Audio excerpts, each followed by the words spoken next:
I think I was introduced to arXiv sometime late my high school years, something like, I don't know, 2005-ish. I used to live in Iran, and at the time, the way that I would be able to actually read about scientific papers was often by just trying to find some version that people put on their websites.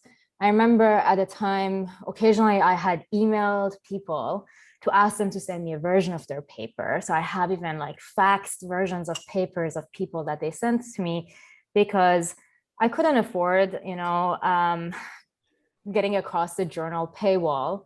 But also, I think, especially if you're living in Iran or in some other countries, you just don't even have a credit card to be able, even if you had the financial means to do it, you just aren't able to sort of cross these paywalls. For me, the first time was in the 90s when, it was the early days of the internet, and arXiv was one of the, few places you can go on the internet. And I remember going there and just thinking, what is this?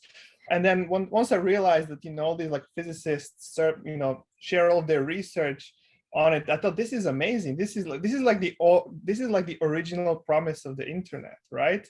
Is that it doesn't matter who you are, where you are, you'll get the latest research, you'll get the latest information. It's going to connect all these people, kind of who are passionate about the same thing. So, to me, together with Wikipedia and probably a couple of other, places on the internet, this is the internet. This is like the light side of the internet. So yeah, and then much later, when we started Papers with Code, and there was an opportunity for us to collaborate. That was amazing. That was, almost kind of, full circle. I think one of the impacts that arXiv has had is, especially for computer science, is really opening up the field. And in fact, separating the two important aspects of research. One is impact, and one is actually, getting your work published. And what I really like about arXiv is that by separating these two, it's allowing people's work to have impact much faster than typical publication cycles of either journals or even conference proceedings allow you to have.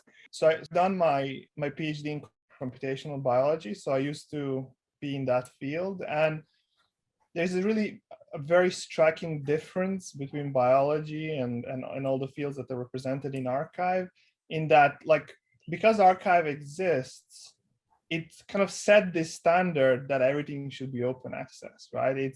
People don't even think about like whether I should put it in arXiv or not. Like, this is just happens, right? And I think this is incredibly important, because in biology that has never happened, and that just makes it so much more difficult to do research, and it makes it so much less accessible to people in other countries, in other universities. Having open access is the bare minimum of what we need to actually face the diversity crisis that we currently have in scientific fields. One of the things that makes it harder to even enter a field is receiving recognition. And when you don't look like other people in that field, not only other people might not recognize you, but our current software and technology might also not recognize the contributions that you're bringing to the field. This is a well-recognized problem.